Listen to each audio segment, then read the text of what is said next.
Halo sahabatku, kembali lagi di channel Cerita Momo. Apa kabar kalian semua hari ini?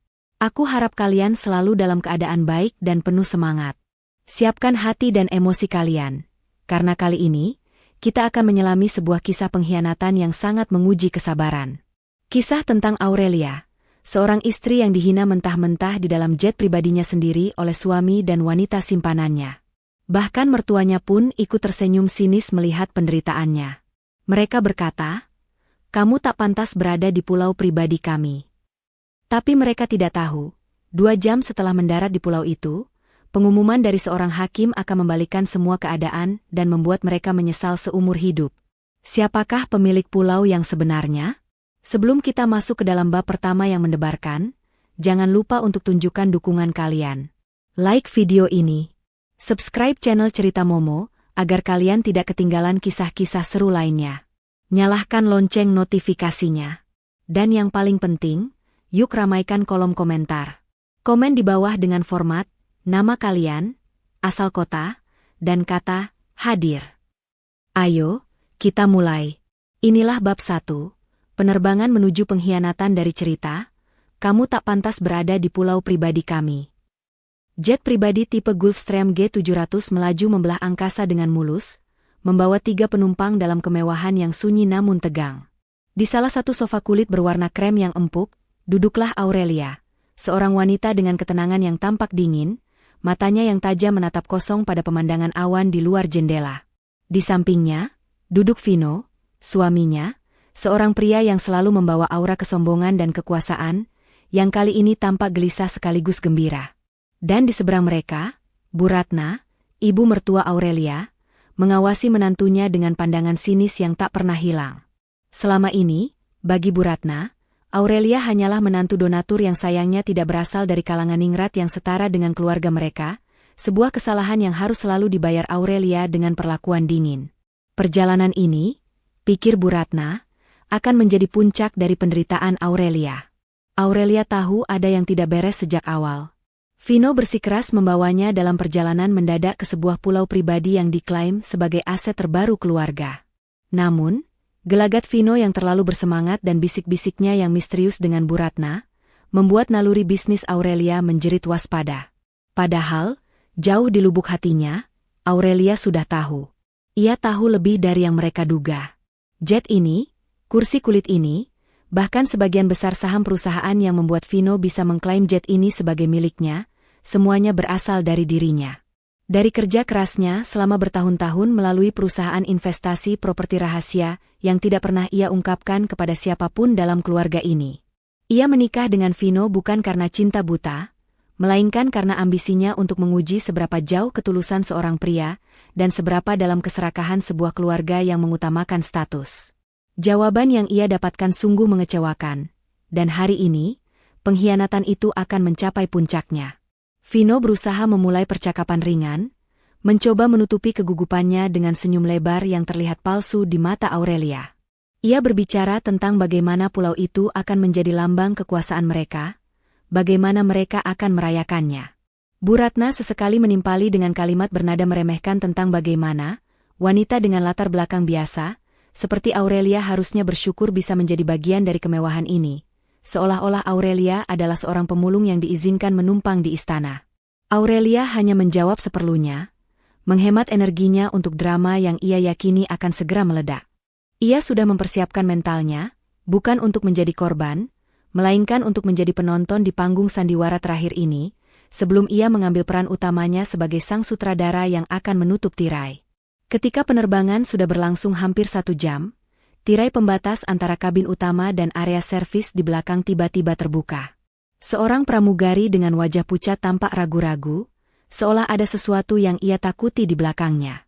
Detik berikutnya, muncullah sosok wanita dengan gaun ketat yang memamerkan lekuk tubuhnya, berjalan dengan langkah percaya diri yang angkuh menuju tempat mereka duduk. Itu adalah Clara, seorang model yang belakangan ini sering muncul di media sosial Vino, selalu dengan dalih, kolega bisnis, atau mitra kerja. Namun, tatapan mata yang ia berikan pada Aurelia saat itu sudah cukup untuk menjelaskan segalanya. Clara tidak membuang waktu untuk basa-basi. Begitu kakinya mencapai sofa, Ia langsung menerjang ke arah Vino, memeluknya erat-erat di depan mata Aurelia. Pelukan itu bukan pelukan malu-malu, melainkan pelukan penuh kepemilikan, seolah Clara sedang menandai wilayahnya di hadapan seekor singa betina yang ia anggap sudah tua dan tidak bertaji. Vino, alih-alih melepaskan diri, justru membalas pelukan itu dengan senyum kecil yang menjijikan, seolah bangga dengan keberanian wanita simpanannya. Semua ini terjadi begitu cepat, begitu lancang, sehingga hampir mustahil untuk dipercaya bahwa mereka berani melakukannya di dalam jet pribadi, di depan istri sah, dan di bawah pengawasan Bu Ratna. Clara melepaskan pelukan dari Vino, tatapannya beralih sepenuhnya ke Aurelia. Ada api kemenangan yang menyala di mata Clara, seolah ia baru saja memenangkan lotre terbesar dalam hidupnya. Clara melangkah sedikit lebih dekat ke Aurelia, membungkuk sedikit, dan mengucapkan kalimat menusuk itu dengan nada manja dan meremehkan yang terdengar seperti jeritan kepuasan batin, "Kamu tak pantas berada di pulau pribadi kami." Kata, "kami," itu, diucapkan dengan penekanan yang kuat, seolah merobek sisa-sisa pernikahan Aurelia dan Vino. Aurelia merasakan sensasi panas di dalam dadanya, bukan karena sakit hati atau cemburu, melainkan karena kemarahan yang membakar melihat arogansi dan kebodohan mereka. Ia adalah seorang wanita yang berhasil membangun kerajaan tanpa campur tangan siapapun, dan kini ia dihina oleh dua orang serakah, Vino dan Clara, di bawah tatapan restu orang ketiga, Bu Ratna. Aurelia tidak berteriak, tidak menangis, dan tidak bereaksi seperti yang diharapkan oleh Clara dan Vino. Sebaliknya, ia menyandarkan punggungnya ke sandaran sofa, memasang ekspresi datar yang sangat sulit dibaca, dan hanya mengangguk pelan, seolah menyetujui pernyataan Clara. Reaksi ini justru membuat Clara sedikit bingung. Ia mengharapkan tangisan, amukan, atau setidaknya rengekan. Aurelia yang tenang adalah Aurelia yang berbahaya. Bu Ratna, yang sedari tadi dia menyaksikan adegan itu, kini angkat bicara. Senyum sinisnya mengembang di wajahnya yang keriput, senyum yang selama ini selalu menjadi mimpi buruk Aurelia. "Aurelia," katanya dengan nada mencibir, "kau harus mengerti posisimu. Keluarga kami punya standar. Dan kau sudah berusaha keras, tapi sepertinya kau memang hanya ditakdirkan untuk menjadi penumpang. Selamat tinggal. Nikmati perjalanan terakhirmu." Bu Ratna seolah menyambut Clara sebagai pemenang sejati, sementara Aurelia sudah dianggap sebagai sampah yang akan segera dibuang. Aurelia hanya menatap Bu Ratna, lalu beralih ke Vino yang kini duduk santai di samping Clara, seolah mereka adalah pasangan sah yang sedang berlibur. Di dalam hati Aurelia, sebuah keputusan besar yang sudah lama tertunda kini dikukuhkan. Rasa hormat yang tersisa, harapan tipis akan adanya kebaikan dalam diri Vino, semuanya sirna seperti debu. Ia menyadari bahwa selama ini ia telah membuang waktu dan perasaannya. "Tentu," jawab Aurelia dengan suara yang begitu tenang hingga hampir menyerupai bisikan, "aku akan menikmati perjalanan ini, Tante Ratna. Aku akan menikmati setiap detiknya." Ia menekankan kata, "Tante," dengan sopan, sebuah sikap hormat yang justru terdengar lebih dingin daripada makian. Clara, yang merasa Aurelia tidak menunjukkan perlawanan, menjadi semakin percaya diri. Ia mulai berbicara tentang rencana masa depan mereka di pulau itu, tentang bagaimana ia akan mengubah interior villa, bagaimana ia akan mengadakan pesta-pesta mewah di pantai pribadi, semuanya seolah-olah Aurelia tidak ada di sana. Vino sesekali menimpali, memuji selera Clara, dan sesekali melirik Aurelia dengan pandangan iba yang palsu, seolah ingin berkata, "Lihat, ini adalah takdirmu." Sementara ketiganya sibuk merayakan kemenangan mereka yang belum terjadi, pikiran Aurelia bergerak cepat, menyusun setiap detail rencana yang sudah ia siapkan. Ia teringat akan panggilan telepon terakhirnya dengan Pak Danu, pengacara kepercayaannya sekaligus tangan kanannya dalam urusan properti. Semua dokumen sudah disiapkan, Nyonya A. Hakim sudah berada di posisi. Begitu Anda mendarat, tidak ada yang bisa mereka lakukan, janji Pak Danu. Keyakinan itu menguatkan Aurelia. Aurelia kemudian mengeluarkan ponselnya, seolah-olah sedang memeriksa email, namun sebenarnya ia sedang mengirim pesan rahasia terakhir kepada Risa, sahabat terbaiknya yang juga merupakan manajer operasional utama dari perusahaannya yang lain. Pesannya singkat, babak pertama dimulai. Pastikan semua, aset bergerak, sudah ditandai. Jangan sampai ada yang luput. Ia melihat jam di ponselnya. 2 jam lagi. Hanya 2 jam penerbangan lagi sampai mereka mendarat di pulau itu. 2 jam untuk menikmati sandiwara pengkhianatan ini, sebelum ia menjatuhkan palu kebenaran yang akan menghancurkan kesombongan Vino, Clara, dan Bu Ratna. Aurelia menarik napas dalam-dalam, senyum tipis, namun mematikan, terukir di bibirnya. Kau tak pantas berada di pulau pribadi kami? Batinnya mencibir. Baiklah, mari kita lihat siapa yang akan diusir dari pulau pribadi milikku. Ia menutup matanya, membiarkan kebisingan ocehan Bu Ratna dan Clara menjadi latar belakang yang samar. Ia memikirkan bagaimana ia bekerja keras membangun semuanya dari nol, membeli properti atas nama perusahaan cangkang hanya untuk menghindari mata serakah Vino dan keluarganya. Ia ingat bagaimana ia membeli pulau itu 2 tahun lalu, merenovasi dan menjadikannya sebuah investasi properti yang sangat menguntungkan. Vino dan Bu Ratna bahkan tidak tahu bahwa pulau yang mereka klaim sebagai aset keluarga, itu telah sah dibeli dan dilunasi oleh perusahaan rahasia Aurelia, hanya beberapa bulan yang lalu, tepat sebelum pengumuman mendadak Vino tentang pulau baru keluarga. Aurelia membuka matanya kembali. Ia menatap Bu Ratna, yang saat ini sedang memegang tangan Vino dengan tatapan bangga. Tatapan itu penuh kemenangan. Seolah berkata, aku berhasil menyingkirkanmu. Aurelia, di sisi lain, hanya melihat Bu Ratna sebagai seorang wanita tua yang sedang memegang bom waktu yang akan segera meledak di tangannya. Ia tidak merasa dendam membabi buta. Ia hanya merasa perlu untuk menegakkan keadilan dan memberikan pelajaran yang sangat mahal bagi orang-orang yang meremehkan kejujuran dan ketulusan. Semua orang di jet ini, kecuali dirinya, akan segera menyadari bahwa mereka telah salah memilih lawan dan salah menilai siapa yang sebenarnya memiliki kekuasaan.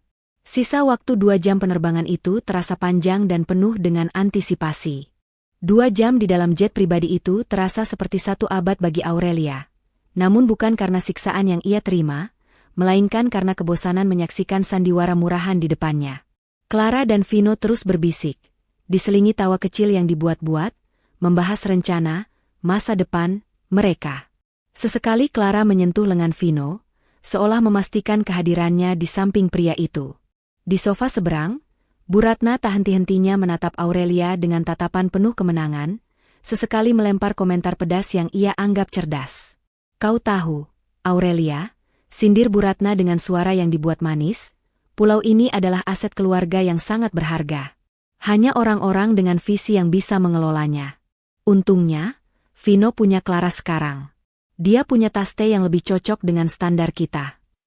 Aurelia membalas tatapan itu dengan ketenangan yang tak tergoyahkan. Tentu, Tante.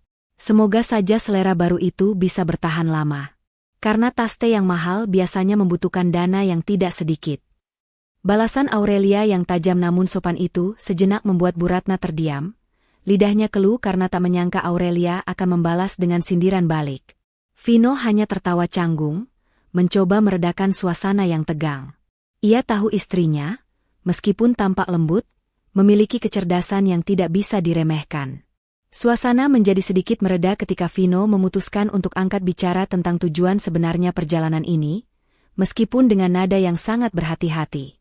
Ia mengeluarkan sebuah map kulit berwarna gelap dari tas kerjanya. Aurelia, dengar. Ini penting. Sesampainya di pulau, kita akan bertemu beberapa orang penting. Mereka di sana untuk urusan legalitas. Legalitas apa, Vino? Tanya Aurelia. Kali ini suaranya terdengar serius, seolah-olah ia sama sekali tidak tahu tentang rencana itu. Ia ingin mendengar kebohongan apalagi yang akan keluar dari mulut suaminya. Vino berdeham. Legalitas transfer aset. Pulau ini memang aset keluarga, tapi secara administrasi, ada beberapa dokumen lama yang perlu diperbarui dan disahkan di sana. Ini hanya formalitas saja, sayang. Hanya formalitas. Ia sengaja menggunakan kata, sayang, untuk memberikan ilusi bahwa ia masih memperlakukan Aurelia dengan baik. Aku ingin kau ikut menandatangani beberapa berkas untuk menunjukkan soliditas pernikahan kita. Bukankah kita adalah suami istri yang solid? Di sampingnya, Clara tampak sedikit cemas. Ia tidak suka Vino masih meminta Aurelia untuk menandatangani apapun. Namun, Bu Ratna langsung menimpali dengan senyum licik. Tentu saja, soliditas. Kamu hanya perlu tanda tangan, Aurelia. Tunjukkan bahwa kau mendukung keputusan Vino. Itu tugas istri yang baik. Bu Ratna menekankan kata tugas seolah Aurelia adalah seorang pegawai rendahan yang wajib menurut. Aurelia menatap map kulit di tangan Vino. Ia tahu isinya bukanlah sekadar pembaruan dokumen lama. Ia menduga keras dokumen itu berisi penyerahan hak atau pembubaran saham yang dimiliki Aurelia secara tidak langsung dalam properti-properti Vino. Mereka mungkin mencoba menjebaknya untuk melepaskan hak waris atau hak komunal atas aset yang diklaim Vino. Di mata mereka, Aurelia adalah wanita naif yang hanya peduli pada status dan akan melakukan apa saja demi mempertahankan gelar Nyonya Vino, termasuk mengorbankan haknya di atas kertas. Mereka yakin Aurelia akan dengan senang hati menandatanganinya demi menjaga citra pernikahan. Harapan palsu. Itulah yang mereka jual padanya. Harapan bahwa jika ia menuruti, pernikahan ini akan selamat. Aurelia mengalihkan pandangannya dari map itu, lalu ke Bu Ratna, dan terakhir ke Vino. Tanda tangan, ya? Tentu, Vino. Aku akan membaca setiap detailnya sebelum menandatangani apapun. Kau tahu aku sangat teliti dalam hal legalitas, bukan? Apalagi ini menyangkut aset keluarga. Ekspresi wajah Vino dan Bu Ratna berubah tegang. Mereka tidak menyangka Aurelia akan menuntut untuk membaca detailnya. Selama ini, Aurelia selalu percaya penuh pada Vino dalam urusan bisnis dan keuangan keluarga, sebuah kepercayaan yang sengaja ia berikan agar mereka lengah. Clara berbisik pelan ke telinga Vino, bukankah kau bilang dia tidak pernah memeriksa dokumen? Vino dengan cepat berusaha menenangkan Aurelia. Tentu saja, sayang, kau bisa membacanya nanti. Tapi, ini hanya formalitas dari pengacara keluarga. Tidak ada yang perlu dikhawatirkan. Kalau begitu, tidak masalah untuk menunggu sampai aku selesai membacanya, kan? Balas Aurelia dengan tenang, memantapkan keputusannya. Saat percakapan tegang itu terjadi, Aurelia diam-diam menyentuh jam tangan mewahnya, sebuah jam tangan pintar yang dimodifikasi khusus. Itu bukan sekadar penunjuk waktu, melainkan alat komunikasi rahasia. Ia berpura-pura mengatur waktu, tetapi sebenarnya ia sedang mengirimkan sinyal prapendaratan kepada Pak Danu di bawah. Sinyal itu berisi kode konfirmasi bahwa target telah tiba, tim A, hakim dan pengacara, harus bersiap, dan tim B, operasional penarikan aset, harus mengamankan semua titik masuk dan keluar. Aurelia tahu bahwa Pak Danu, pengacara andalannya, sedang menunggu di suatu tempat di dekat pulau itu. Danu adalah kunci dari pengungkapan besar ini. Dia bukan hanya pengacara. Dia adalah perencana strategis yang membantunya menutupi kepemilikan aset Aurelia selama bertahun-tahun dari Vino dan Bu Ratna. Selama berbulan-bulan, setiap aset yang dibeli Vino dengan uang yang ia duga adalah pinjaman atau hadiah dari investor misterius, ternyata sudah diletakkan di bawah struktur perusahaan cangkang milik Aurelia. Bahkan klaim Vino atas pulau ini, yang katanya baru dibeli atas nama perusahaan keluarga, hanyalah klaim palsu. Pulau itu sudah sah menjadi milik Aurelia, yang dibeli melalui nama samaran Nyonya Ajau sebelum Vino sempat berpikir untuk membelinya. Aurelia mencuri pandang keluar jendela. Garis pantai yang menawan mulai terlihat, dikelilingi oleh air biru kristal yang memukau. Pulau itu memang indah, sebuah mahakarya alam yang ia akuisisi bukan untuk bermewah-mewah, melainkan untuk menegaskan bahwa kekayaan sejati tidak bisa diukur dari klaim sepihak. Ia memikirkan Risa, sahabatnya, yang kini pasti sudah berada di posisi siaga di pusat operasional mereka. Risa adalah support system sekaligus eksekutor rahasia, yang memastikan semua dokumen finansial dan legalitas siap untuk diluncurkan ke hadapan publik dan pengadilan. Risa memastikan bahwa begitu Aurelia memberikan sinyal akhir, Vino dan Bu Ratna tidak akan bisa melarikan diri atau menyembunyikan aset apapun. Tiba-tiba, Vino meraih tangan Aurelia. "Ayolah, sayang," katanya dengan nada memelas yang sangat jarang ia tunjukkan, "jangan membuat hal ini menjadi sulit. Ini adalah hari besar kita. Hari perayaan. Ini adalah permulaan dari kehidupan yang lebih baik, di mana kita menjadi penguasa sejati." Aurelia menatap matanya yang kosong. Vino tidak melihatnya sebagai pasangan hidup, tetapi sebagai alat penjaminan. "Tentu, Vino," jawabnya, menarik tangannya perlahan. "Aku sangat menantikan permulaan ini. Aku yakin ini akan menjadi hari yang tak terlupakan bagi kita semua." Saat jet mulai menurunkan ketinggian, guncangan lembut terasa. Lampu, kenakan sabuk pengaman, menyala, dan pramugari yang tampak sangat tidak nyaman kembali ke kabin untuk memastikan mereka semua sudah siap mendarat. Bu Ratna dan Clara saling pandang dengan senyum puas, seolah kemenangan sudah di depan mata. Mereka sudah membayangkan pemandangan di pulau itu. Pesta koktail, para sosialita yang iri, dan kemewahan yang tak terbatas. Mereka melihat pulau itu sebagai tahta mereka yang baru.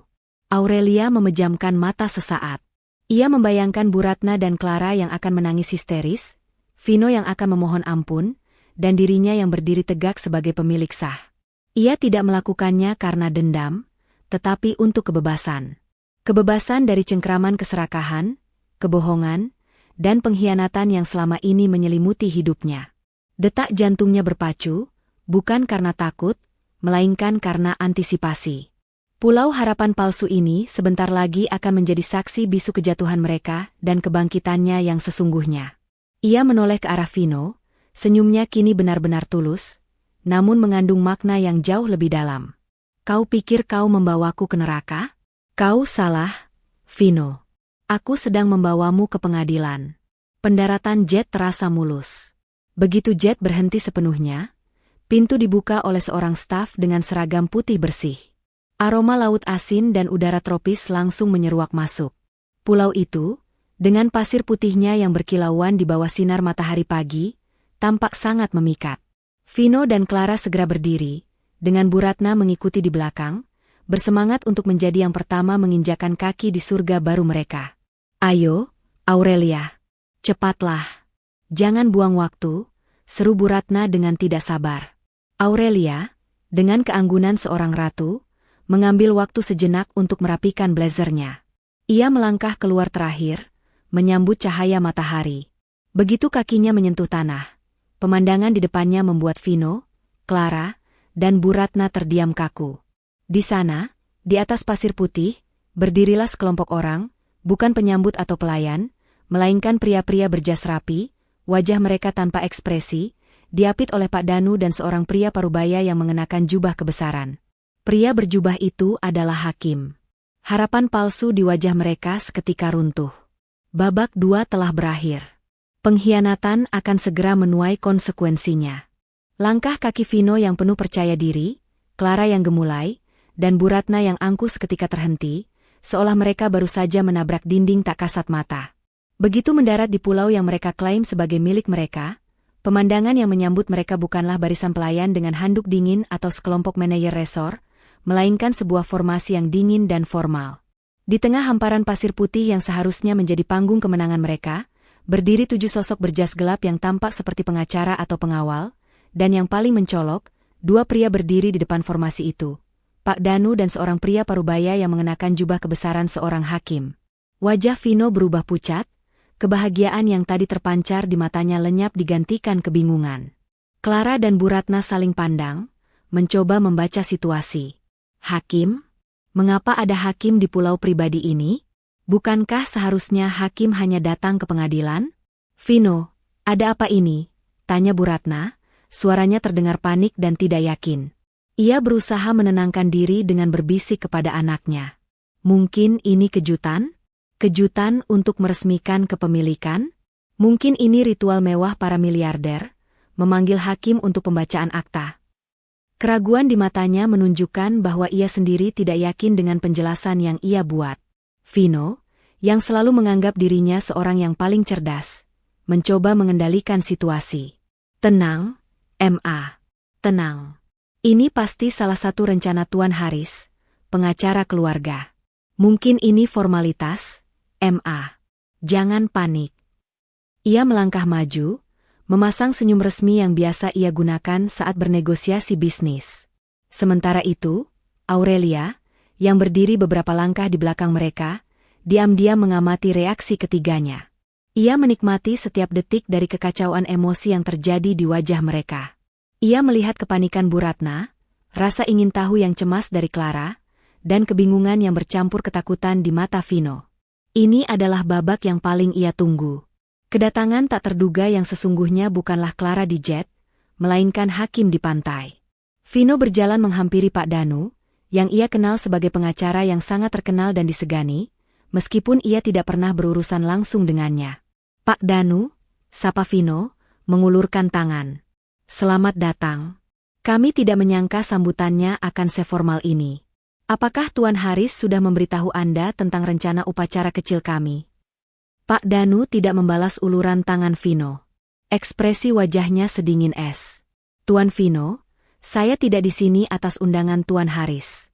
Saya di sini sebagai kuasa hukum yang mewakili kepentingan klien saya." "Klien Anda?" Vino mengerutkan kening. "Saya tidak mengerti. Siapa klien Anda? Bukankah ini urusan internal perusahaan keluarga kami?"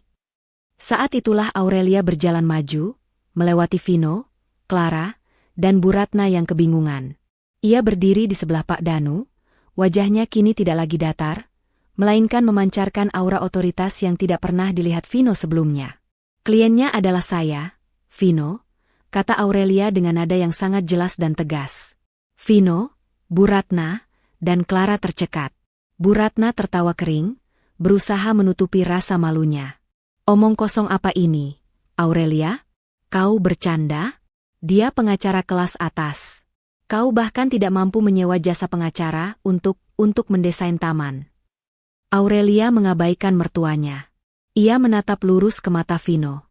"Pak Danu adalah pengacara yang mengurus semua aset properti atas nama perusahaan cangkang saya, Vino. Dan salah satu asetnya adalah pulau ini." Pengakuan itu seperti ledakan di tengah keheningan. Vino menggeleng, panik mulai menguasai dirinya. "Tidak mungkin. Kau tidak punya perusahaan. Kau tidak punya uang sebanyak itu. Uangmu, semua itu dari warisan kecil kakekmu, itu saja." "Warisan kecil itu, Vino," sahut Aurelia dengan senyum pahit, "adalah modal awal untuk perusahaan investasi properti yang saat ini bernilai lebih dari seluruh aset keluargamu. Kau terlalu sibuk meremehkanku hingga kau lupa mencari tahu siapa aku sebenarnya." Sementara Vino sedang berjuang mencerna kenyataan yang menusuk itu, Bu Ratna berjalan mendekat, wajahnya memerah karena amarah dan rasa terhina. "Aurelia, jangan mengada-ada. Kau pasti menjebak kami. Pulau ini, jet yang kita tumpangi, semua ini milik kami. Kami akan panggil polisi." "Jet yang kalian tumpangi juga sudah dibeli atas nama perusahaan saya, Tante," potong Aurelia dengan nada tenang. Begitu mendarat, kendali jet itu sudah beralih ke tangan kru baru yang disiapkan Pak Danu. "Kalian tidak punya apa-apa lagi di sini." Tiba-tiba, mata Bu Ratna terfokus pada pria berjubah di samping Pak Danu.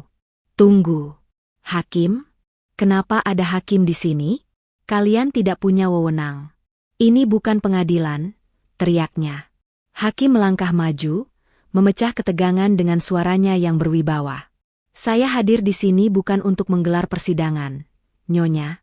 Saya hadir sebagai saksi dan penegak hukum atas permohonan pengamanan aset dan gugatan cerai yang diajukan oleh Nyonya Aurelia." Kata gugatan cerai itu menghantam Vino seperti palu godam. Dia ambruk sedikit, seolah kekuatannya tiba-tiba hilang. Clara, yang tadinya hanya menonton dengan cemas, kini menjerit tertahan. "Gugatan cerai? Kau tidak bisa melakukan itu padaku, Aurelia. Aku suamimu. Kita akan menyelesaikan ini secara kekeluargaan," pinta Vino, suaranya bergetar. Aurelia menatapnya tanpa ampun. "Keluarga? Kapan kau menganggapku sebagai keluarga, Vino? Saat kau memeluk wanita simpananmu di depanku? Saat ibumu tersenyum sinis melihatku direndahkan? Tidak ada keluarga di antara kita. Hanya ada transaksi bisnis yang buruk yang harus diakhiri." Pak Danu menyerahkan beberapa dokumen tebal kepada hakim. Hakim menerima dan mengangguk, lalu menoleh ke arah Vino, Bu Ratna, dan Clara, yang sekarang tampak seperti tawanan yang menunggu vonis. "Baiklah.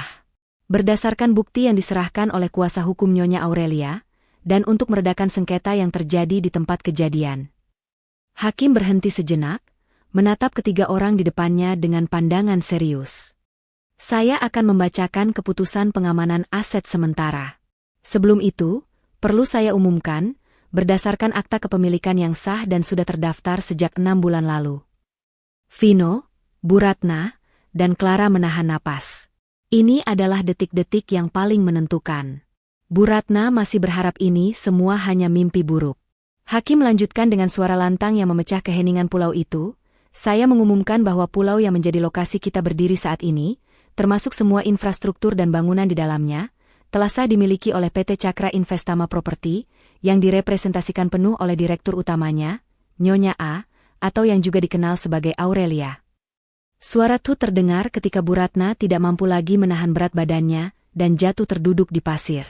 Clara menjerit histeris, menunjuk Aurelia dengan jari gemetar. Vino hanya berdiri mematung, pandangannya kosong. Tidak mungkin. Ini tipuan. Aku yang membeli pulau ini, teriak Vino, akhirnya berhasil menemukan suaranya. Anda membeli kepemilikan saham, Tuan Vino, setelah Pak Danu mengeluarkan setumpuk dokumen tipis. Sangat disayangkan, saham yang Anda beli adalah saham minoritas dari perusahaan cangkang yang didirikan Nyonya Aurelia. Anda membeli dari dana yang juga berasal dari Nyonya Aurelia. Dengan kata lain, Anda membeli properti yang sudah menjadi miliknya, menggunakan uangnya sendiri, hanya untuk klaim palsu. Vino ambruk di lututnya, semua kesombongannya lenyap. Wajahnya yang tadinya marah kini dipenuhi rasa malu yang luar biasa. Ia adalah seorang direktur perusahaan, tetapi telah ditipu habis-habisan oleh istrinya sendiri, seorang wanita yang selama ini ia anggap naif dan bodoh. Clara berlari ke arah Vino, namun Bu Ratna lebih dulu menarik tangan Vino. Vino, bangun. Kita harus pergi dari sini. Kita harus memanggil pengacara kita, Haris. Dia pasti bisa membatalkan ini.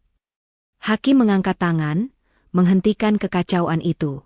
Keputusan pengamanan aset sementara, semua pergerakan di pulau ini berada di bawah kendali Nyonya Aurelia. Dan untuk Tuan Vino, Nyonya Ratna, dan Nyonya Clara, sesuai dengan permohonan klien saya, Anda diberi waktu maksimal 30 menit untuk mengambil barang pribadi secukupnya dari jet yang sudah diamankan. Setelah itu, Anda harus meninggalkan pulau ini.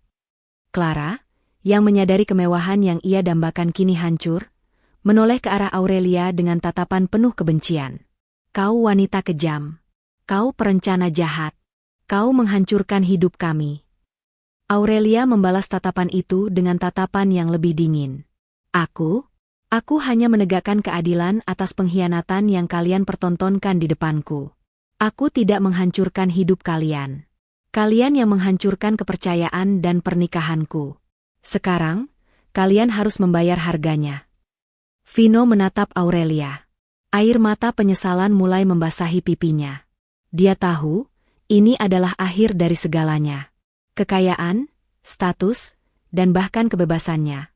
Semuanya kini berada di tangan wanita yang ia hina di dalam jet. Kedatangan hakim bukanlah kejutan yang menyenangkan, melainkan vonis yang mematikan. Udara tropis yang seharusnya menenangkan kini terasa mencekik. Vino masih berlutut di atas pasir, terkejut oleh kata, gugatan cerai, dan pengumuman kepemilikan. Bu Ratna, yang tadinya terjatuh, kini berdiri dengan bantuan Clara. Wajah Bu Ratna memerah karena kombinasi amarah dan rasa malu yang tak tertahankan. Ini adalah kehinaan terbesar dalam hidupnya. Dihina oleh menantu yang selalu ia anggap rendah, di depan seorang hakim dan para pengacara, di pulau yang diklaim sebagai mahkota keluarga mereka. Aurelia berdiri tegak, membiarkan keheningan itu meresap. Ia tidak perlu berbicara. Keberadaan hakim dan Pak Danu di sisinya sudah menjadi pernyataan yang paling kuat. Ia melihat jam tangannya. 30 menit. Waktu yang diberikan hakim untuk mereka mengemas barang pribadi sangatlah singkat, sebuah penekanan yang kejam atas hilangnya kekuasaan mereka. Clara, yang paling cepat pulih dari keterkejutan, menyadari bahwa ia baru saja kehilangan bukan hanya seorang pria kaya, tetapi juga seluruh masa depan mewah yang ia impikan. Ia tahu bahwa satu-satunya cara untuk bertahan adalah menyerang balik, meskipun itu hanya serangan verbal yang sia-sia. Ia melepaskan tangan Bu Ratna dan berjalan cepat menuju Aurelia, matanya berkilat penuh kebencian. Kau pikir kau sudah menang, Aurelia? Desis Clara, berusaha menjaga suaranya tetap rendah agar tidak terdengar seperti teriakan histeris. Kau menggunakan uangmu, kau memata-matai suamimu sendiri, kau menjebak kami. Ini namanya manipulasi, bukan kemenangan yang terhormat. Aurelia membalas tatapan Clara dengan dingin. Memata-matai? Aku hanya memastikan bahwa investasiku tidak jatuh ke tangan yang salah. Kau menyebutnya manipulasi, aku menyebutnya pertahanan aset. Dan mengenai kehormatan, kau yang memilih untuk tidur dengan suami orang, mempertontonkan arogansimu di jet pribadi. Di mana kehormatanmu, Clara? Clara terdiam sejenak, wajahnya mengeras. Ia melirik Vino yang masih belum sepenuhnya bangkit, lalu ia kembali fokus pada Aurelia. Ia tahu bahwa cara satu-satunya untuk menyakiti Aurelia adalah dengan menyentuh ego Vino. Vino tidak mencintaimu, teriak Clara, sengaja mengencangkan suaranya kali ini. Dia memilihku. Dia bilang kau dingin, membosankan, dan hanya tahu soal buku-buku tebal. Kau hanyalah sebuah aset, Aurelia. Kau adalah proyek yang dia beli dengan harapan bisa memberinya status. Tapi kau gagal total. Setidaknya aku memberinya kebahagiaan. Aurelia tersenyum tipis. Senyum yang sama yang membuat Clara bingung di jet tadi. Kebahagiaan? Kau pikir cinta bisa dibeli dengan klaim atas pulau yang bahkan bukan milikmu, Clara?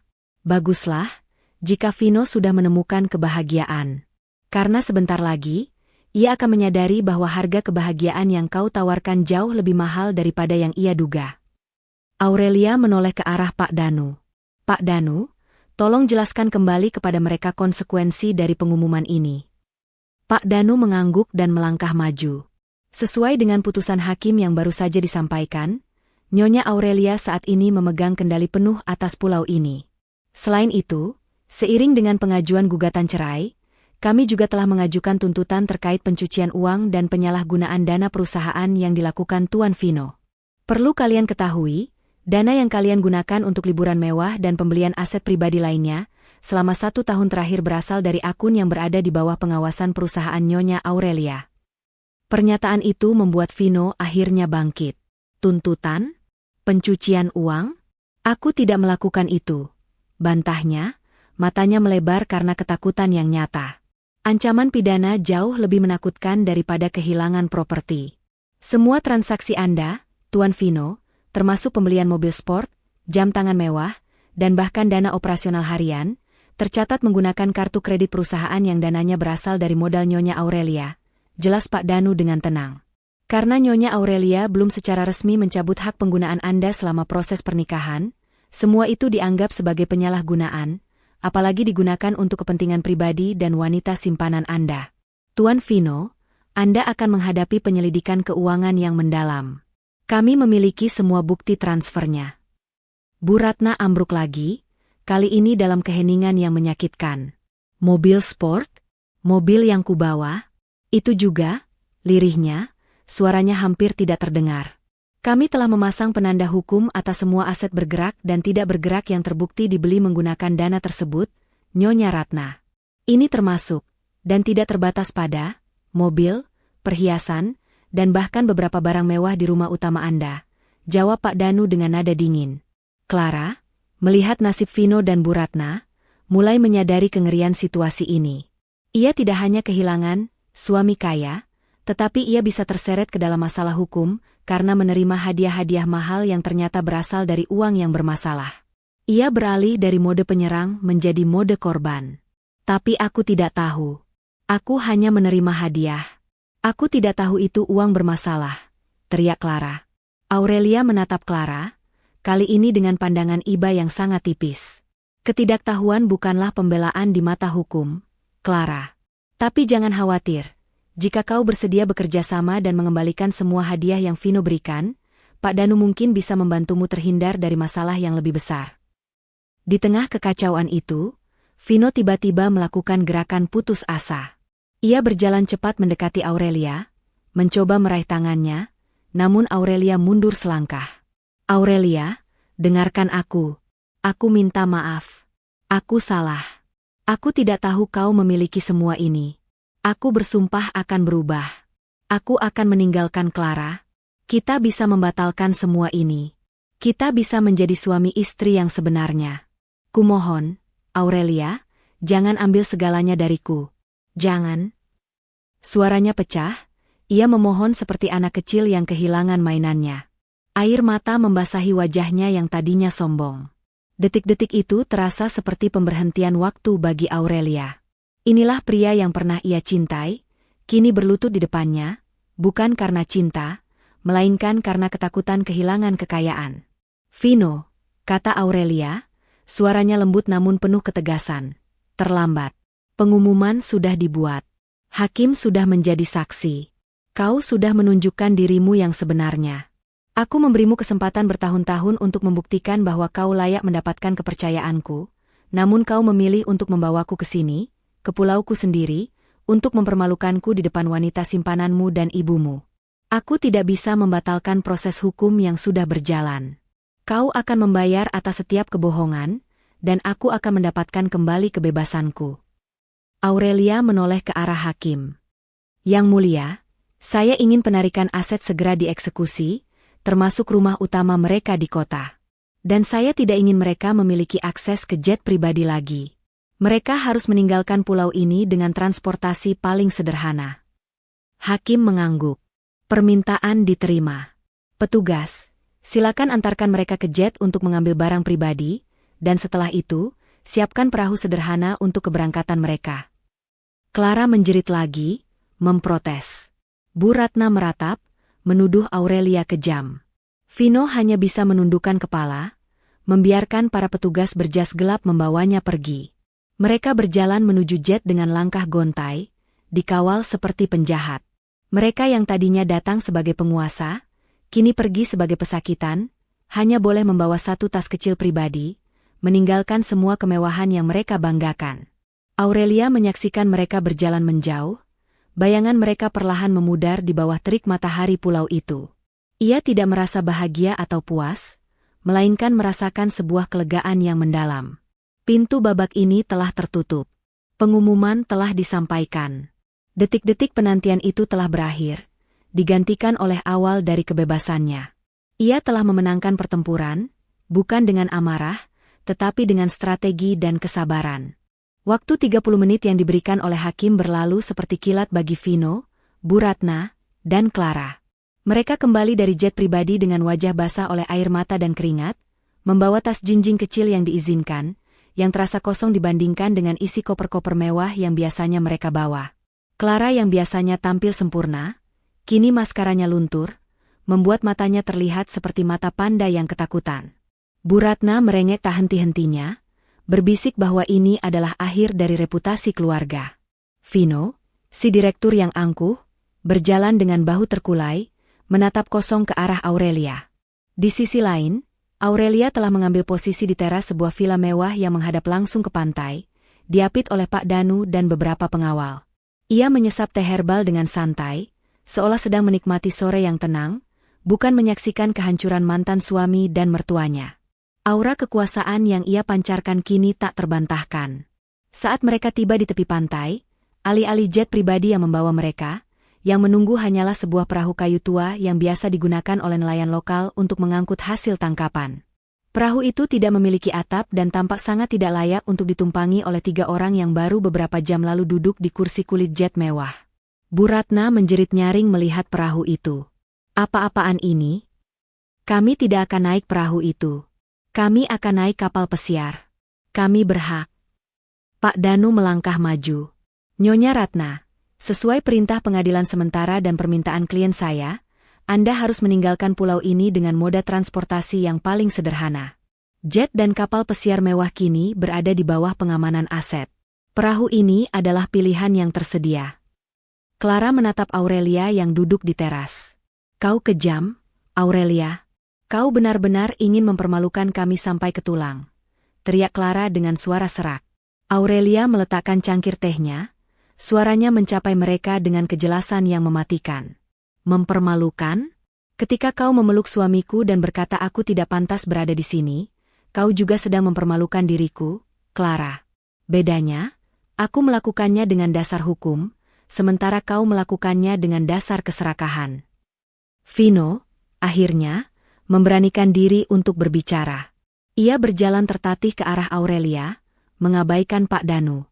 "Aurelia, tolong, jangan lakukan ini. Aku akan kehilangan segalanya. Anak-anak kita, mereka akan malu." "Anak-anak?" Aurelia bangkit dari kursinya, berjalan menuruni tangga teras hingga jaraknya hanya beberapa meter dari Vino. Vino, kau bahkan tidak pernah punya waktu untuk anak-anak kita. Kau sibuk memamerkan wanita lain di hadapan umum, menggunakan uang yang kupinjami untuk membelikan hadiah pada simpananmu. Anak-anak kita akan lebih malu memiliki ayah sepertimu daripada memiliki ibu yang berani menegakkan kebenaran. Aurelia kemudian mengeluarkan sebuah amplop tebal dari saku blazernya. Ini, katanya, melempar amplop itu ke pasir, tepat di depan kaki Vino. Itu adalah dana cadangan untuk biaya hidupmu selama 6 bulan ke depan, dan juga surat pengunduran dirimu dari semua posisi di perusahaan. Anggap saja ini sebagai uang tutup mulut. Setelah ini, jangan pernah lagi menyebut namaku atau asetku. Vino mengambil amplop itu. Tangannya gemetar. Ia telah diperlakukan layaknya pengemis oleh istrinya sendiri. Ia menatap isi amplop itu, lalu kembali menatap Aurelia dengan tatapan penuh kebencian dan penyesalan. Kau akan menyesal, Aurelia, ancam Vino. Aku akan melawanmu di pengadilan. Kau tidak akan pernah mendapatkan kebahagiaan dengan caramu ini. Aurelia hanya tertawa kecil, tawa yang menusuk hati mereka bertiga. Aku tidak membutuhkanmu untuk bahagia, Vino. Kebahagiaanku adalah kebebasan dari orang-orang sepertimu. Sekarang, pergi. Pulau ini sudah lelah dengan kehadiran kalian. Pengawal segera memaksa Vino, Bu Ratna, dan Clara untuk naik ke perahu reot itu. Bu Ratna terus meronta, berteriak-teriak menuduh Aurelia adalah iblis. Teriakan mereka semakin lama semakin menjauh, berpadu dengan suara mesin perahu tua yang menderu pelan di atas air laut yang luas.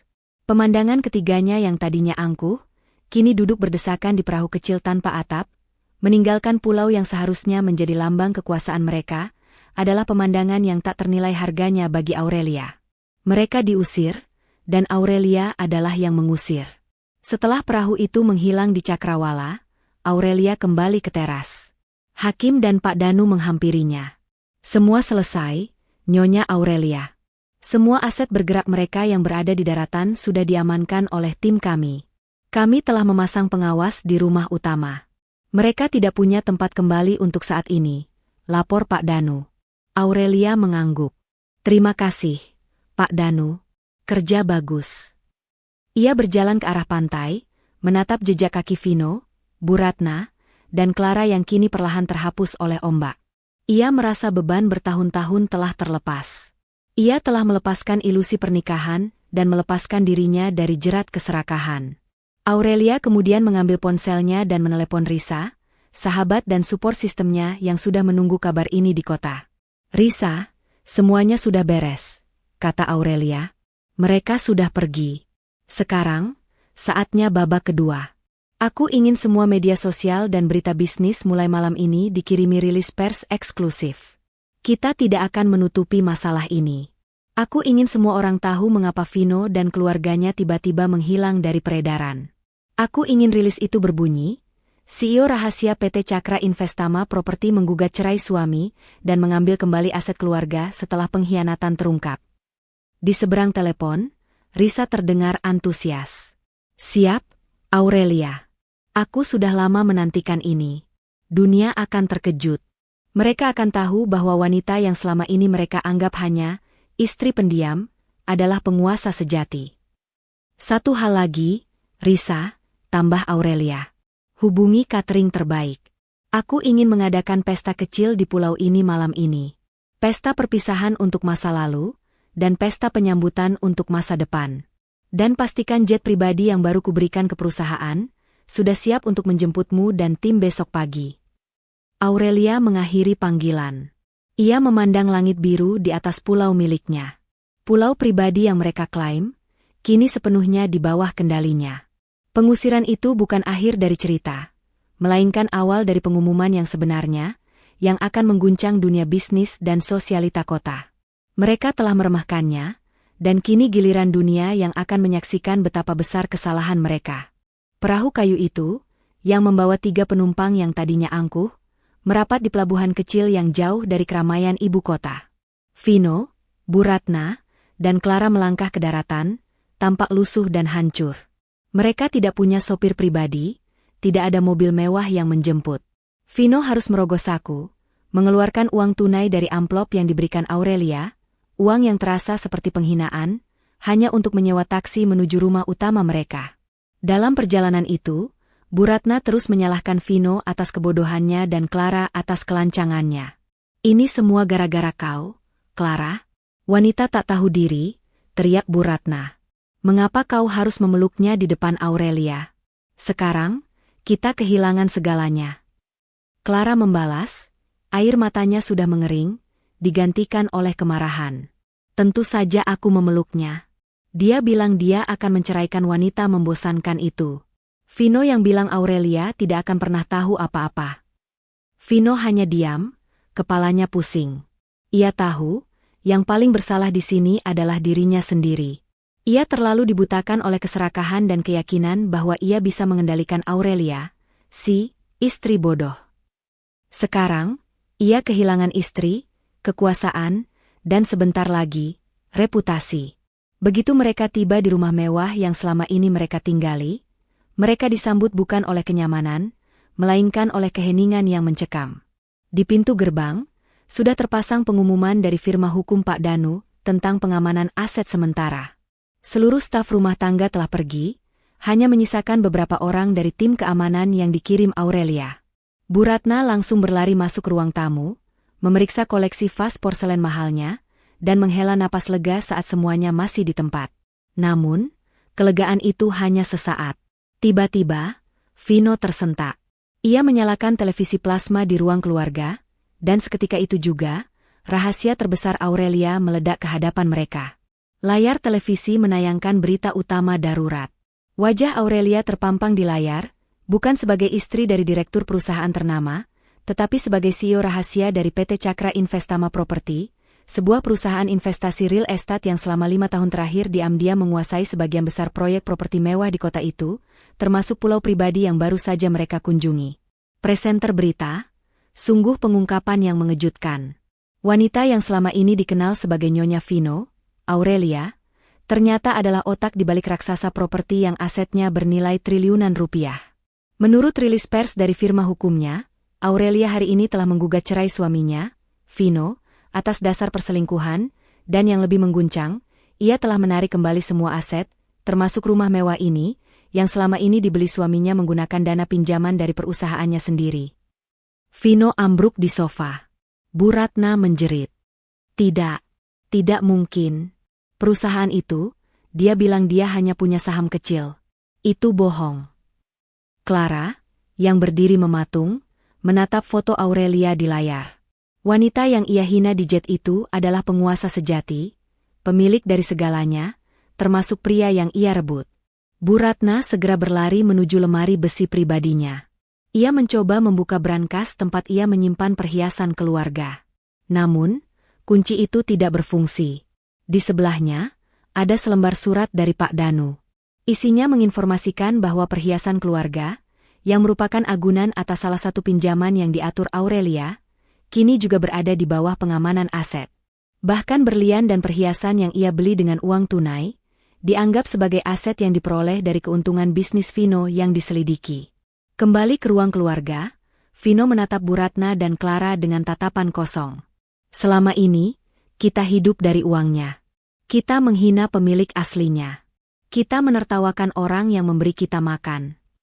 Vino menyadari, kepalsuan hidupnya jauh lebih dalam daripada sekadar perselingkuhan. Ia adalah direktur perusahaan yang ternyata dikendalikan dan didanai oleh istrinya sendiri, tanpa sepengetahuannya. Seluruh citra kekuasaan dan kekayaan yang ia banggakan di mata Clara dan Bu Ratna, adalah ilusi yang diciptakan dan dibayar oleh Aurelia. Pemberitaan tidak berhenti sampai di situ. Risa, sahabat Aurelia, yang mengatur rilis pers ini, memastikan bahwa setiap detail pengkhianatan terungkap secara terperinci. Media sosial meledak. Tagar tentang CEO rahasia dan karma instan menjadi trending topik. Masyarakat umum terkejut, namun para pebisnis elit justru terkesima dengan kecerdasan Aurelia yang mampu menyembunyikan identitasnya selama bertahun-tahun sambil membangun kerajaan properti. Bu Ratna mencoba menelepon teman-teman sosialitanya. Namun, tidak ada yang mengangkat. Ponselnya berdering, tapi yang muncul adalah nomor asing. Sebuah panggilan dari bank. Pria di telepon, Nyonya Ratna, kami harus membekukan semua kartu kredit dan rekening giro Anda. Ada indikasi penyalahgunaan dana besar-besaran yang terhubung dengan Tuan Vino. Kami harap Anda dapat bekerja sama dalam penyelidikan. Sekarang, barulah Bu Ratna merasakan pukulan telak. Bukan hanya kemewahan dan reputasi yang hilang, tetapi juga akses ke dana harian. Mereka terputus dari dunia. Vino, yang mulai panik, mencoba menelepon pengacara keluarga mereka, Tuan Haris. Setelah beberapa kali mencoba, Tuan Haris akhirnya menjawab dengan nada dingin. Tuan Vino, saya harus mundur sebagai pengacara Anda. Konflik kepentingan. Firma hukum saya tidak dapat melawan PT Cakra Investama Property. Maaf, tapi reputasi firma saya lebih penting. Telepon ditutup, meninggalkan Vino dengan perasaan ditolak dan ditinggalkan.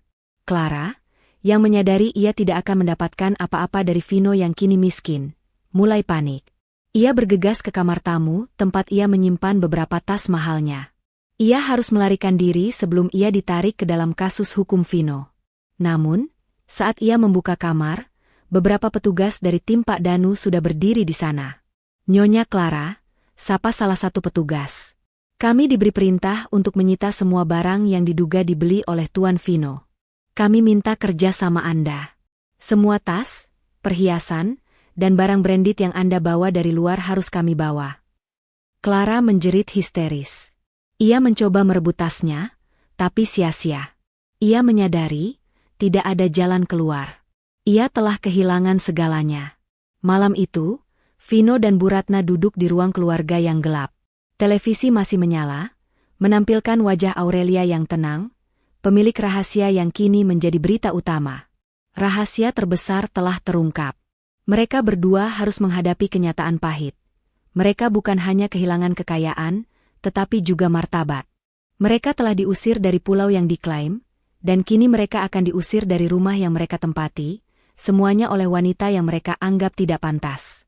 Malam pertama di rumah yang kini terasa seperti penjara, Vino dan Bu Ratna tidak bisa tidur. Mereka duduk di ruang kerja yang pengap, satu-satunya ruangan yang belum disegel oleh tim hukum Pak Danu, dengan ditemani lilin karena listrik di bagian rumah sudah dimatikan untuk penghematan. Koleksi anggur, lukisan, dan bahkan perabotan mewah kini ditutupi kain putih, menunggu untuk ditarik. Mereka benar-benar terisolasi. Ponsel mereka terus berdering, bukan dari teman, melainkan dari wartawan dan kreditur. Kita tidak bisa begini, Vino, seru Bu Ratna, suaranya parau karena menangis. Kita harus mencari celah. Tidak mungkin Aurelia bisa mengambil semua harta kita semudah ini. Dia pasti punya niat jahat yang tersembunyi. Vino, yang kini tampak lebih kurus dalam semalam, memegang amplop berisi uang tunai dari Aurelia. Uang itu terasa berat dan memalukan di tangannya. Pak Haris sudah meninggalkan kita, MA. Tidak ada pengacara yang mau melawan Aurelia. Reputasi PT Cakra Investama terlalu besar. Harus ada jalannya. Bu Ratna bangkit dengan energi baru yang didorong oleh keputusasaan. Ingat, kita adalah keluarga. Kita punya koneksi lama. Cari dokumen lama, Vino. Bukti bahwa pulau itu atau rumah ini dibeli jauh sebelum Aurelia punya uang. Cari surat wasiat almarhum ayahmu. Pasti ada sesuatu yang bisa membuktikan bahwa niat jahat Aurelia ini adalah perampasan. Niat jahat mereka yang sesungguhnya adalah mencari celah untuk merebut kembali harta yang ternyata bukan milik mereka. Vino akhirnya bangkit dan mulai mengobrak-abrik tumpukan dokumen lama di ruang kerja, mencari dokumen warisan yang bisa melepaskan aset utama dari jeratan hukum pernikahan dan perusahaan Aurelia. Mereka menemukan salinan surat wasiat ayah Vino.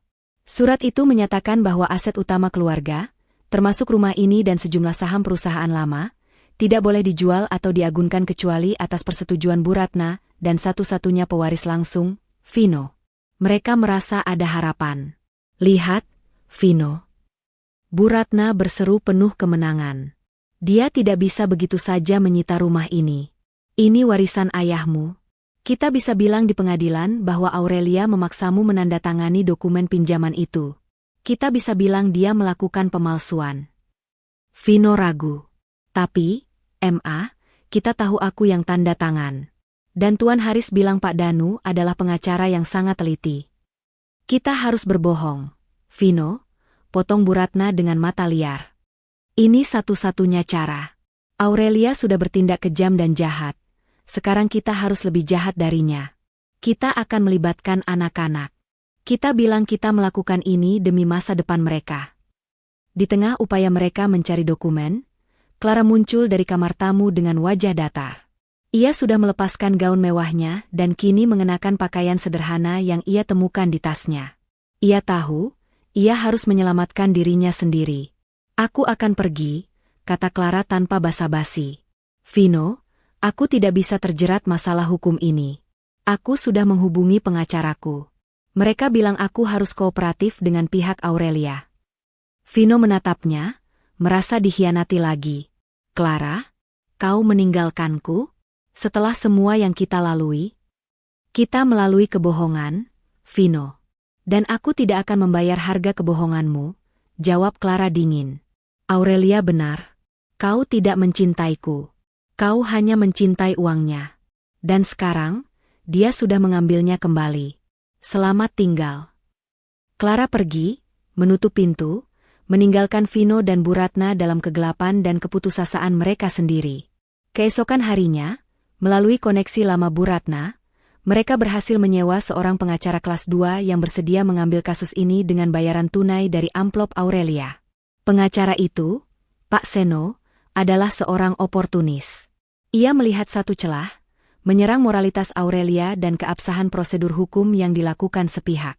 Pak Seno mengajukan permohonan ke pengadilan untuk sidang darurat, menuduh Aurelia melakukan tindakan perampasan aset dan pengabaian suami, menggunakan wasiat lama sebagai tameng. Ia bahkan menyebarkan narasi ke beberapa tabloid bahwa Aurelia adalah seorang istri yang tidak tahu berterima kasih, yang menceraikan suaminya karena cemburu buta.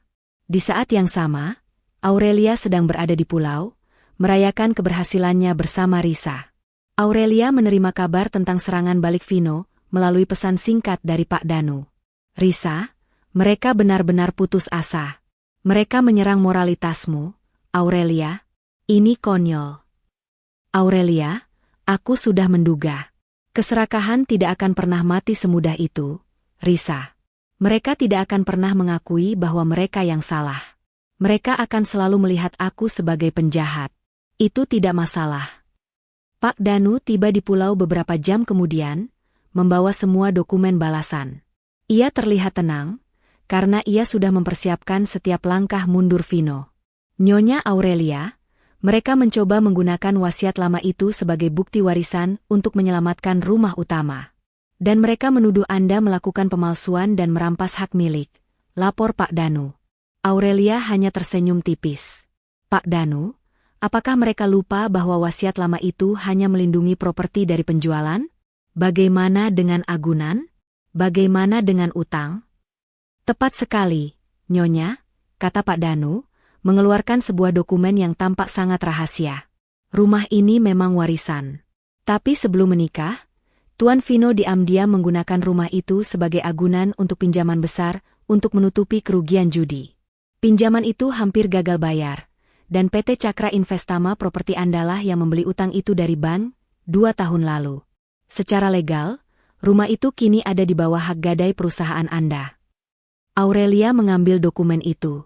Ini adalah kartu as yang paling ia lindungi. Ia tidak pernah memberitahu Vino bahwa ia adalah penyelamat finansial rumah itu, berharap Vino akan berubah. Tapi Vino malah mengkhianatinya. Siapkan sidang darurat, Pak Danu. Aku ingin mereka menghadapi kebenaran ini di pengadilan terbuka, secepatnya.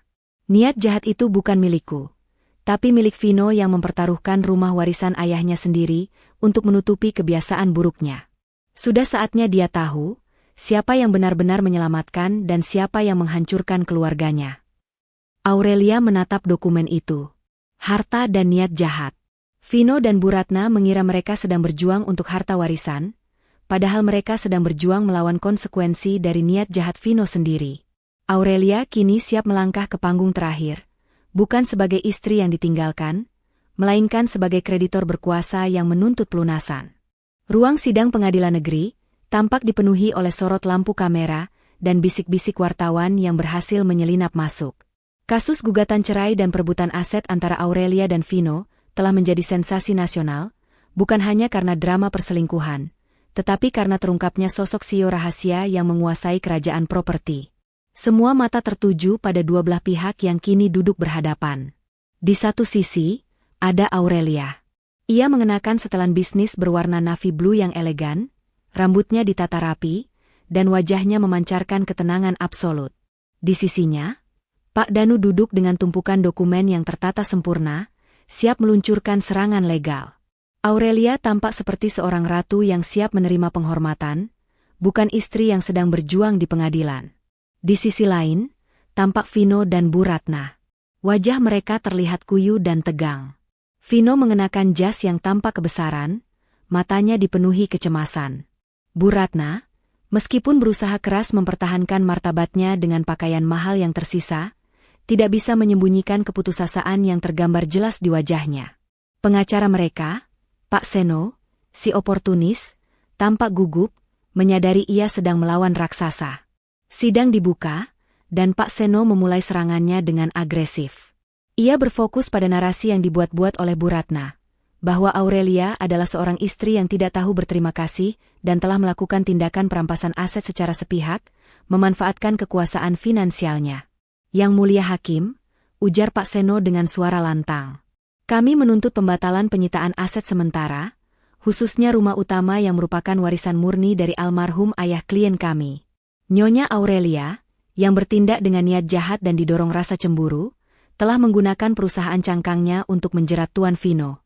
Perlu kami tegaskan, rumah ini dilindungi oleh surat wasiat. Tindakan Nyonya Aurelia adalah upaya perampasan hak waris. Selama tuduhan itu dilontarkan, Aurelia tetap diam. Ia hanya memandang Pak Seno dengan tatapan geli, seolah menyaksikan pertunjukan komedi yang buruk. Giliran Pak Danu berbicara. Ia bangkit, mengambil beberapa langkah ke depan dengan keyakinan yang mengintimidasi. Yang Mulia, kami menghargai emosi yang dipertontonkan oleh pihak penggugat. Namun, pengadilan ini bukan tempat untuk drama sinetron, melainkan untuk fakta dan hukum. Pak Danu melirik ke arah Vino dan Bu Ratna. Pihak Tuan Vino bersikeras bahwa rumah ini adalah warisan murni yang tidak dapat diganggu-gugat. Kami tidak menyangkal wasiat itu. Namun, Tuan Vino dan Nyonya Ratna lupa bahwa warisan pun harus tunduk pada hukum utang piutang. Pak Danu kemudian mengambil salinan dokumen yang disiapkan Aurelia di pulau. Ia meminta izin hakim untuk menayangkannya di layar. Di layar besar, muncullah dokumen yang sangat sensitif. Akta hak gadai atas rumah utama keluarga. Yang Mulia, lanjut Pak Danu, 2 tahun yang lalu, Tuan Vino, tanpa sepengetahuan Nyonya Aurelia, mengambil pinjaman berisiko tinggi dari sebuah bank swasta untuk menutupi kerugian pribadinya, kerugian yang disebabkan oleh kebiasaan yang tidak perlu saya sebutkan di sini. Sebagai jaminan, Tuan Vino menggadaikan rumah warisan tersebut. Ketika pinjaman ini hampir jatuh tempo dan bank bersiap untuk menyita, Tuan Vino datang memohon bantuan kepada Nyonya Aurelia. Seketika itu juga, Bu Ratna terbatuk keras, wajahnya pucat pasi. Ia tahu kebenaran ini. Ia ingat bagaimana paniknya mereka saat itu. Pada saat itu, kata Pak Danu, suaranya kini lebih keras, Nyonya Aurelia, atas dasar cinta dan komitmen pada pernikahan mereka, komitmen yang jelas-jelas tidak dihargai, menggunakan PT Cakra Investama Properti untuk membeli utang Tuan Vino. Dengan kata lain, Nyonya Aurelia melunasi seluruh utang dan mengambil alih hak gadai rumah itu. Inilah dokumennya. Sejak 2 tahun lalu, rumah warisan itu secara teknis berada di bawah perlindungan dan kendali perusahaan Nyonya Aurelia sebagai kreditor utama. Informasi itu menghantam ruang sidang seperti petir. Vino menutup wajahnya dengan kedua tangan. Ia tidak tahu bagaimana Aurelia mengetahui detail itu. Ia mengira ia berhasil menutupi aibnya. Jadi, Tuan Vino dan Nyonya Ratna, Pak Danu menoleh ke arah mereka, Anda tidak sedang melawan istri yang cemburu. Anda sedang melawan kreditor yang sah. Dan kreditor berhak menarik asetnya ketika ditemukan adanya penyalahgunaan dana dan pelanggaran kepercayaan yang sangat mendasar. Nyonya Aurelia tidak merampas warisan. Nyonya Aurelia adalah orang yang menyelamatkan warisan itu dari bank, hanya untuk dikhianati dan dihina di rumahnya sendiri. Hakim meminta jeda singkat untuk memeriksa dokumen yang diserahkan Pak Danu. Sementara Hakim memproses fakta yang sangat memberatkan itu, Bu Ratna, yang merasa seluruh dunia runtuh, merangkak sedikit di kursinya, mencoba berbicara dengan Aurelia. "Aurelia, aku mohon." Bisik Bu Ratna, air mata mengalir deras. "Tolong jangan ambil rumah ini. Ini satu-satunya yang tersisa dari almarhum suamiku. Kami akan mengembalikan semua uangmu. Aku akan menjual perhiasanku." Aurelia menatap Bu Ratna, rasa iba di hatinya tercampur dengan rasa muak. "Terlambat, Tante. Kau punya waktu bertahun-tahun untuk menghargaiku, tapi kau memilih untuk merendahkanku. Aku menyelamatkan rumah itu karena aku berharap Vino akan berubah. Tapi Vino tidak hanya mengkhianati pernikahan kita, dia mengkhianati kesempatan itu. Aku tidak butuh perhiasanmu. Aku butuh keadilan." Vino, yang sudah tidak bisa lagi menahan tekanan, tiba-tiba berdiri. "Aurelia, aku tahu aku salah. Tapi kau tidak pernah memberitahuku. Kau menyembunyikan semua ini. Kau sengaja membuatku terlihat bodoh." "Aku menyembunyikannya untuk melindungimu, Vino," balas Aurelia, suaranya kini meninggi, menembus keheningan ruang sidang. "Aku menyembunyikannya agar kau punya waktu untuk berdiri di kakimu sendiri. Aku memberimu kesempatan untuk menjadi pria yang jujur. Tapi kau memilih Clara. Kau memilih arogansi. Kau memilih kebohongan. Sekarang, kau akan membayar harga atas semua pilihan burukmu." Hakim kembali ke tempat duduknya. Setelah menelaah bukti, keputusannya jelas dan tidak terhindarkan. Berdasarkan bukti yang diajukan oleh kuasa hukum Nyonya Aurelia, ujar Hakim dengan nada tegas, fakta menunjukkan bahwa PT Cakra Investama Properti memiliki hak gadai yang sah atas properti yang disengketakan. Dengan demikian, pengadilan menyetujui penuh gugatan cerai yang diajukan Nyonya Aurelia, dan menolak permohonan pembatalan penyitaan aset yang diajukan pihak Tuan Vino. Hakim menjatuhkan palu. Bunyi itu menggema, mengakhiri semua perlawanan dan harapan palsu Vino dan Bu Ratna. Aurelia telah menang mutlak. Ia tidak hanya memenangkan cerai, tetapi juga membuktikan di hadapan publik bahwa ia adalah korban yang terhormat dan seorang pengusaha yang cerdas. Pertemuan di pengadilan ini adalah akhir dari ilusi kekuasaan Vino. Setelah palu hakim diketuk, mengesahkan perceraian dan penarikan aset secara menyeluruh, Aurelia melangkah keluar dari ruang sidang. Ia tidak berjalan cepat, tetapi dengan langkah yang mantap, seolah setiap langkahnya adalah penegasan atas kebebasannya. Di luar, kerumunan wartawan meneriakkan namanya, tetapi Pak Danu dan tim pengawalnya membentuk benteng yang tak tertembus. Aurelia hanya memberikan satu anggukan kecil, sebuah pernyataan nonverbal yang lebih kuat daripada 1000 kata. Ia tidak perlu berbicara, tindakannya sudah berbicara untuk dirinya.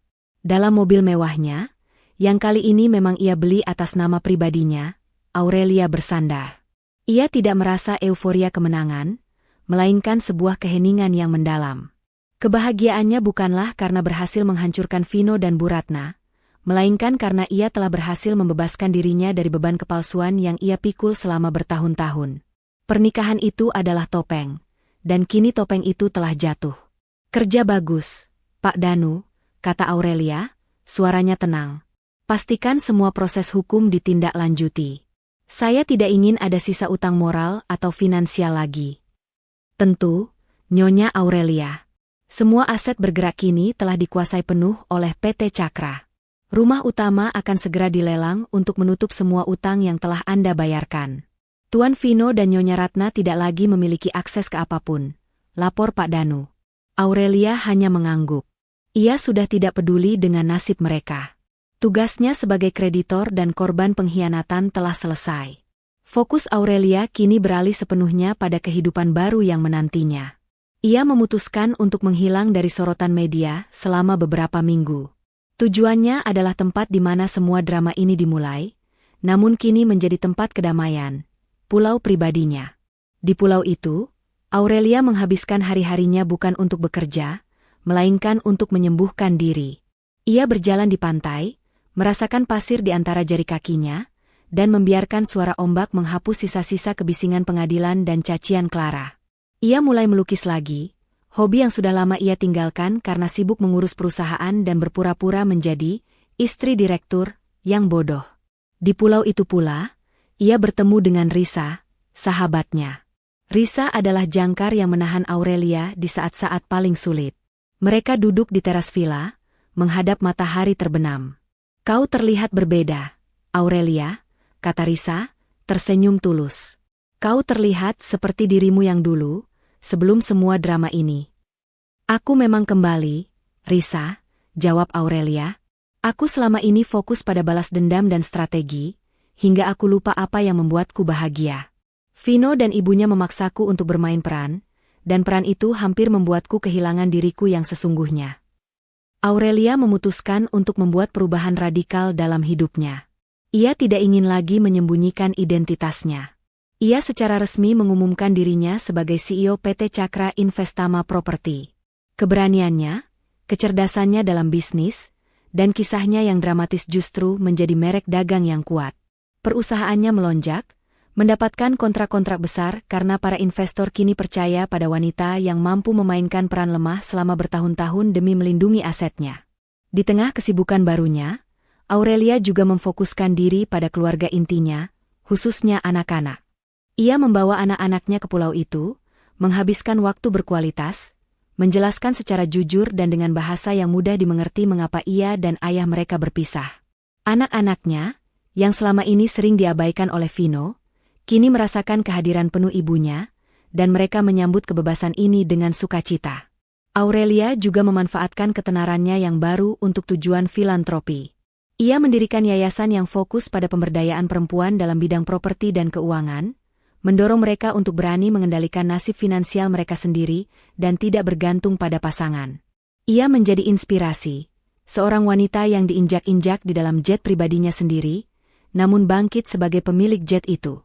Berita tentang Vino dan Bu Ratna sesekali sampai ke telinga Aurelia melalui Pak Danu, tetapi kini kabar itu hanya terdengar seperti gema yang jauh. Mereka berdua terpaksa tinggal di apartemen kecil pinggiran kota, kehilangan semua koneksi sosial dan pekerjaan. Vino berjuang untuk mencari pekerjaan baru, namun reputasinya sebagai penipu dan playboy yang bangkrut menutup semua pintu. Bu Ratna, yang terbiasa hidup mewah, menderita karena harus melakukan pekerjaan rumah tangga sendiri. Aurelia tidak lagi merasakan dendam. Yang ia rasakan hanyalah kemenangan hati. Ia telah membuktikan bahwa kemewahan bukanlah hak prerogatif orang-orang angkuh, tetapi hasil dari kerja keras dan kecerdasan. Pulau itu, jet itu, dan semua aset itu kini terasa bersih, bebas dari aura pengkhianatan. Kehidupan barunya adalah kehidupan yang autentik, penuh dengan tujuan, dan paling penting, penuh dengan kebebasan yang ia beli dengan strateginya sendiri. Ia tidak mencari cinta baru, karena cinta yang ia temukan adalah cinta pada dirinya sendiri dan kemampuannya untuk bangkit. Di malam hari, di teras vilanya yang menghadap laut, Aurelia menatap bintang. Ia mengingat kembali kalimat Clara, "Kamu tak pantas berada di pulau pribadi kami." Kini, kalimat itu terdengar ironis. Ia bukan hanya pantas, ia adalah pemiliknya. Dan ia telah membuktikan bahwa yang tidak pantas berada di pulau itu, dan di kehidupannya, adalah mereka yang membawa niat jahat dan keserakahan. 3 tahun berlalu sejak palu hakim diketuk. Aurelia kini tidak hanya dikenal sebagai CEO, tetapi juga sebagai ikon. Pulau pribadi miliknya telah diubah menjadi resor eksklusif. Pulau kebebasan, simbol dari kebangkitan dan kemandiriannya. Ia telah menemukan ritme hidup yang sempurna. Memimpin perusahaannya dengan integritas yang tak tertandingi, meluangkan waktu berharga bersama anak-anaknya, dan menikmati kedamaian yang selama ini ia cari. Aurelia tidak lagi dihantui oleh bayang-bayang masa lalu. Ia hidup sepenuhnya di masa kini, dikelilingi oleh sahabat yang tulus seperti Risa dan tim profesional yang loyal seperti Pak Danu.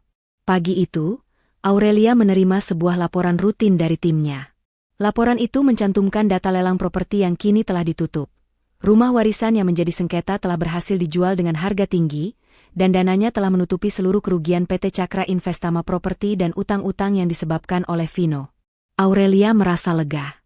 Secara finansial, babak ini sudah benar-benar tertutup. Ia tidak mengambil untung dari penjualan itu, yang ia ambil hanyalah kepastian bahwa tidak ada lagi ikatan yang tersisa. Jauh di seberang kota, kehidupan Vino dan Bu Ratna adalah kebalikan total.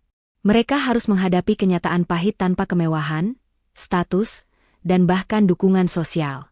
Vino, setelah gagal mendapatkan pekerjaan di perusahaan besar manapun karena reputasinya yang hancur, akhirnya bekerja serabutan sebagai agen pemasaran properti kelas bawah.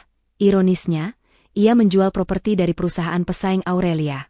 Bu Ratna, yang selalu menganggap dirinya ratu sosialita, kini harus tinggal di rumah kontrakan sempit dan bekerja sebagai penjaga toko kecil, hanya untuk menutupi biaya hidup mereka yang serba terbatas. Penyesalan adalah teman abadi mereka. Setiap hari, mereka akan melihat berita tentang kesuksesan Aurelia di televisi atau media sosial, melihat pulau yang seharusnya mereka miliki, dan menyadari betapa bodoh dan serakahnya mereka di masa lalu. Suatu sore, saat Vino sedang berteduh di halte bus, ia melihat poster besar yang terpampang di sebuah gedung. Itu adalah iklan properti terbaru dari PT Cakra Investama Properti, dengan foto Aurelia tersenyum percaya diri. Vino merasakan sakit yang menusuk. Ia teringat akan ucapan Clara di jet, "Kamu tak pantas berada di pulau pribadi kami." Kini, ia sadar, kalimat itu ditujukan untuk dirinya. Ia tidak pernah pantas mendapatkan pulau itu, jet itu, atau bahkan cinta Aurelia. Beberapa bulan kemudian, di sebuah acara amal besar yang diadakan oleh Yayasan Aurelia, Clara muncul. Ia tidak lagi glamor. Ia bekerja sebagai staff event organizer untuk menghidupi dirinya. Ia melihat Aurelia yang bersinar, dikagumi, dan dihormati oleh semua orang. Di sebuah sudut yang sepi, Clara memberanikan diri mendekati Risa. "Tolong sampaikan pada Aurelia," bisik Clara, suaranya penuh rasa malu, "Aku minta maaf. Aku salah. Dia benar. Aku hanya serakah. Aku melihat betapa tenangnya dia sekarang, dia benar-benar menang." Risa hanya tersenyum. Ia tidak perlu menyampaikan pesan itu. Kemenangan Aurelia sudah tertera di setiap aspek kehidupannya. Aurelia memilih untuk tetap sendiri, menikmati statusnya sebagai wanita merdeka. Ia tidak menutup diri dari cinta, tetapi ia menetapkan standar yang tinggi. Cinta haruslah berdasarkan kejujuran dan rasa hormat, bukan kekayaan atau status.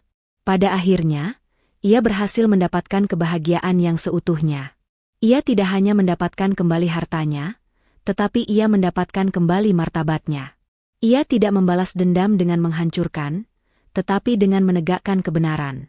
Ia membuktikan bahwa wanita yang dianggap lemah dan bodoh karena cintanya, ternyata adalah penguasa sejati di balik tirai, yang kekuasaannya tidak bisa diruntuhkan oleh keserakahan dan pengkhianatan. Ia menjadi inspirasi, wanita yang diusir dari jet pribadinya sendiri, namun mengakhiri cerita sebagai ratu di atas tahta miliknya. Vino dan Bu Ratna terus hidup dalam lingkaran penyesalan.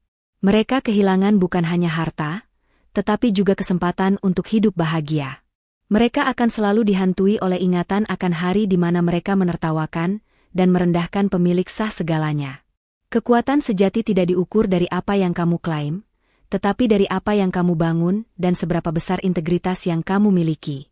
Keserakahan akan selalu dihukum oleh kebenaran.